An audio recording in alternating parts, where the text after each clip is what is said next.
మాజీ శాసనసభ్యులు, స్థానిక సంస్థల ప్రజాప్రతినిధులు ఇంత ఆవేశపూరితంగా 45 డిగ్రీల ఎండలో ఈ సమావేశానికి తరలివచ్చినటువంటి అన్నాదమ్ములకు, అక్కా చెల్లెలకు అందరికీ నమస్కారాలు.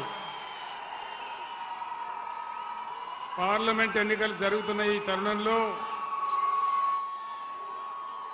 మీ అందరూ కూడా ఇంత ఆవేశపూరితంగా ఇక్కడికి కదిలి రావడం చాలా సంతోషంగా ఉంది.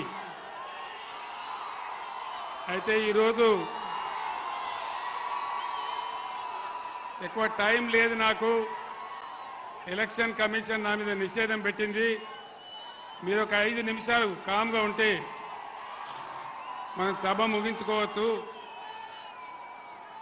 మహబూబాబాద్ జిల్లా ఎంతో ప్రేమతో ఇది గిరిజన ప్రాంతమని, ఈ ప్రాంతంలో అభివృద్ధి రావాలని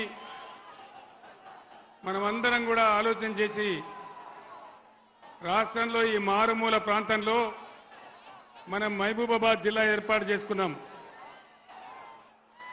ఈరోజు ఈ రాష్ట్ర ప్రభుత్వం స్పష్టంగా చెప్తా ఉంది, మహబూబాబాద్ జిల్లాను రద్దు చేస్తామని చెప్తా